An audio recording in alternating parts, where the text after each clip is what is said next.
This episode, oh, fucking helicopters. Why does this happen every time?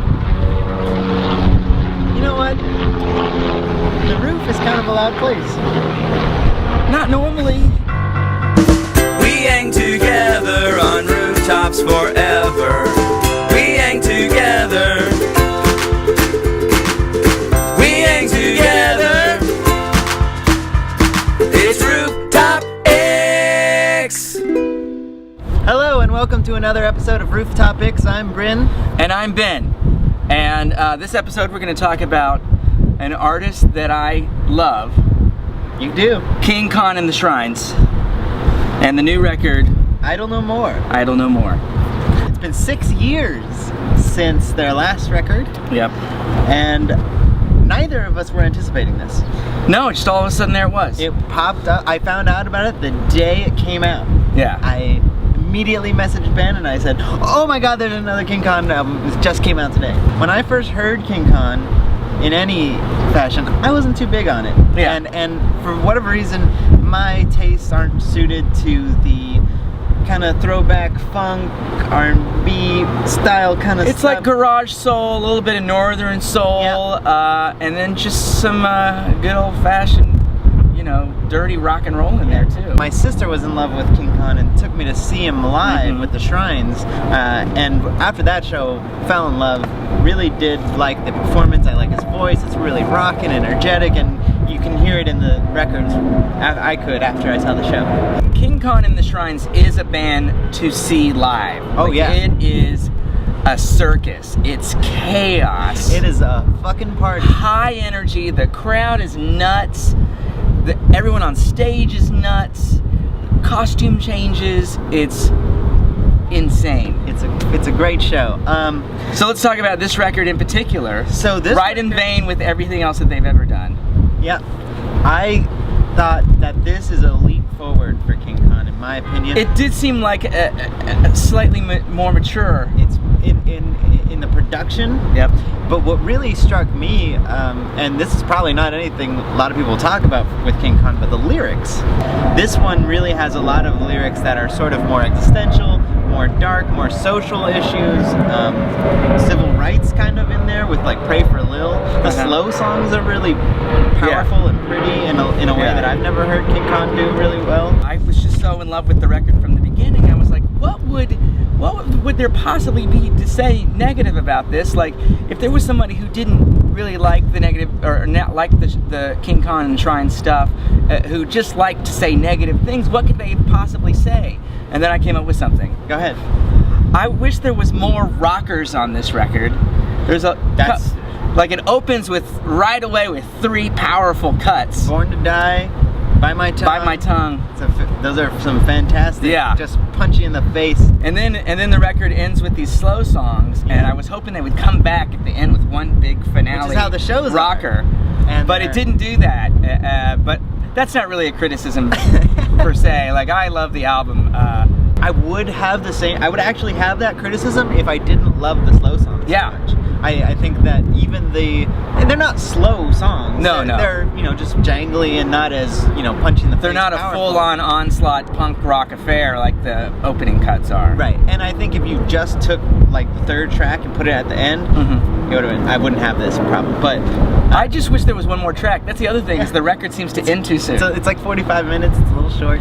Every time that last song ends, and I'm going, okay, what's next? That's it. Shit. There's not another one. Oh no! Do I have to wait 6 years? I guess I'll listen to it again. Yeah, it works well as a loop. Then you hit Born to Die again. Yep. Like, I know they're friends with the Black Lips, and they tour with the Black Lips a lot, and they definitely musically are in the same family. Right, and I think you're right though, like Black Lips kind of does what they do, but this record they sort of deviate and take out, take different ideas and blend them all in, and King Khan sounds the best he's sounded. It's not as screamy as he's been in the past. Which I kind of miss, but it doesn't bother me. But those other records still exist, so you can always go and listen to those. Yeah, exactly. Which I will. Yeah. Which I will do.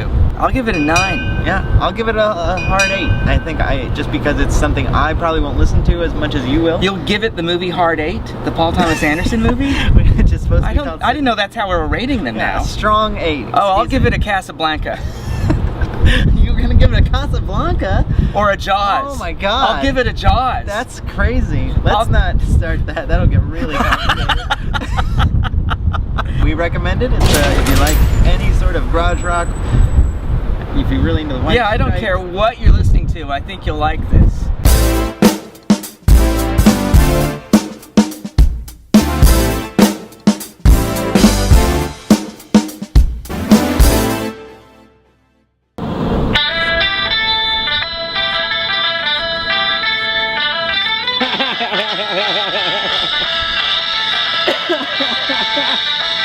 Oh yeah. Don't rock out too hard. Look at him. Now it's time for Bitchfork. Bitch. Pitchfork. Pitchfork. Bitch. What's in the news today? Today, Kim Gordon. Oh yeah, scandalous. He's writing Oh, a memoir. oh, I didn't know about this. So the news is that, not that there's a memoir out, but that she's writing one. Oh, is it surprising that she can write? I don't know. I guess the news is That seems sort of insulting and condescending that would be news. Kim Gordon is writing something. What? Breaking news. That's it? That's Just it. that she's writing the memoir. There's not supposed to be some like I'm sure there's controversial thing like that she slept with Dinosaur Jr. or something. She slept with all of Dinosaur Jr. I don't know. I'm just saying that would be controversial versus just writing a book. I mean, she has been around for a long time. Yeah. And people write memoirs, so I guess that's... I mean, because I know that the whole indie rock scene collectively wept when they got divorced. Right. And so maybe there's some trash talk in there about Thurston. Maybe, but... Does the book finally give credit to Sonic Youth for having invented grunge? I don't know. Because- Because Kim Gordon thinks she invented grunge? Well, I don't know what they think of it, but it is widely believed that Sonic Youth doesn't get credit for what they started. Right. Well, hopefully they do. What's in this book? Nothing? Jokes? Kim Gordon writes a joke book? This is a Kim Gordon joke book and a tell-all. How many guitar players does it take to screw in a light bulb? I don't know, how many? 100. 1 to do it and 99 to say how they would have done it differently.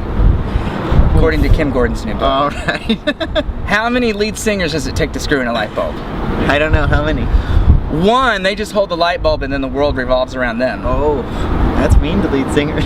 Well, that's why this book is such a hot topic, because she's talking shit about Thurston Moore, saying that he thinks the world revolves around him and none of the light bulbs in their house work because they never get changed because it turns out not to be true. You heard it here first, folks, on Rooftop ICKS. Kim Gordon is writing a joke book about Thurston.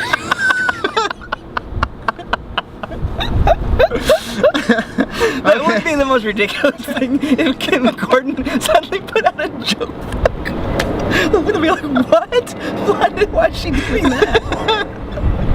It's just like one joke per page. Next item in the news, we've got Kim Gordon back in the news. No!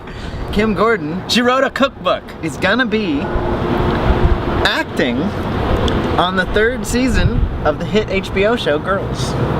Oh, I can see how she would be on that show, being a girl. Whenever I think of Kim Gordon, I think she's a girl. That's it. For sure, she should be on that show, Girls. You've had this thought before. Yeah. You know, Kim Gordon should be on that HBO show Girls. Yeah. Written and Sometimes directed by I'm Lena Dunham. thinking like, I wonder what I'm gonna have for lunch today. Should I buy a monthly Metro card or just the weekly? Monthly. Kim Gordon's a girl. She could be on that show, Girls. Let me ask you something. What? Have you ever seen the television show Girls, directed by Lena Dunham on HBO? I have not, Me neither. but I feel like I get it. do you? I feel like I got a handle on What it. do you think it? Yeah, It's got girls in it. I'm pretty sure. See? I think there's a character who isn't a girl. Then what is she? I don't think that. A man? I think there's a man on that show. I think Kim Gordon will be really funny on that because I read her joke book that she put out. Yeah. That's probably how she got the gig. They're like, Oh my God, we should have her on. She's hilarious. Just to clarify, between the first article and the last article, we read Kim Gordon's joke book. It's hilarious. I don't want to. Here's a spoiler, okay? How many drummers does it take to screw in a light bulb? This is joke 3 in the book. 0. They have a machine for that now. Oh! The end. This has been Bitchfork. Thank you very much. And now, reader email. Reader emails. Viewer emails. Whatever. We're the readers. Bitch.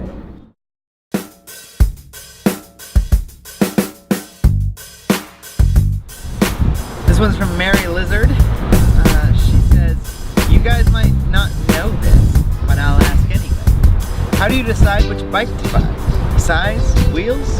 Road? 10-speed? Fixed gear? Single speed? Hybrid? Handlebar type? So many choices. I need help. Help me. I guess it all depends on your needs. It really depends on how tall you are, what kind of style you want. What about a unicycle? That takes some work. That's if you want to, like, if you have goofy needs. You have goofy needs? Like goofball needs. If you need to get some cream pies. Yeah. And you want to learn how to juggle. I know that here in the city, I also had the strategy. I wanted to get a shitty looking bike. Yeah. So I bought a used bike. Oh, so it didn't get stolen? Yes. My bike is too flashy. I worry about it. It's Yeah. pink and it has a white. I'm thinking of getting another bike. All right, this one is from Itchy Foot. Hey, Ben and Bryn. I have a music question. Music question! Which music is best to put on in a party? Like, which REM album would be best? Or maybe Wilco. My What? party is in a few months, so I have time to prepare. What the fuck are you talking about? Just stop. Of all the artists to use as an example, REM that's and, your pull, REM? and Wilco? Like, what about, like, Prince or Michael Jackson or Itchy what kind Foot. of party is this? Is this a slit your wrists and dive party? Because if it is, go for it. I mean, there's good time REM albums, but it's not exactly party music. Well, I mean, good time, sort of, but it's all kind of laced with a bit of I'm Michael Stipe and I want to be a little sad. Okay, Monster. It's not really party music. No. Well, Monster, yeah, I guess so. But I don't think REM's the right direction. you probably shouldn't go that direction. You know what, Itchy Foot? You should not DJ your party. That's a good, Absolutely. that's a good assessment. Turn it over to the someone else. You have poor instincts already. I feel like even if we gave you some artists, you'd pick the worst record by them to use. Yeah, we'd say Michael Jackson and you'd make a mix of like Ebony and Ivory. Yeah. And the Girl Is Mine and shit. Just stop. Just don't do it. Ask somebody else You're the if kinda- they will make a playlist for you. You're the kind of asshole who buys jock jams because you don't know what you're doing. So stop. Maybe just go with the jock jams. I don't know. Get that. This next one is from Tea Party Monster. How does one pick a good band name? Try and get all together, brainstorm, just throw. And here's the thing, if you're in a band, just get in a room and don't be afraid. Say, everybody, just throw out anything. Nobody make fun of each other. Just say yes or no. And don't be afraid to throw out something you think is cool. Just get in there and then just hash it out. The other night we were sitting around talking and I accidentally came up with a great name for a Guns N' Roses cover band. It would be called Runs and Gozes. That's just a spoonerism of Guns N' Roses. But it also means something. Runs and goes. Runs and Gozes. I feel like there's a poop reference in it too. But that's appropriate that reference would be there because Guns N' Roses is a shitty band. Yeah, they suck. We will defend What's that funny reference. also about the fictitious cover band called Runs and Gozes, Yeah. Axl Rose is the singer. Yeah, he is. That's been viewer emails. Please write to us in the comments section or or at our email, which is down here in the D box. And until next time, top of the world to ya.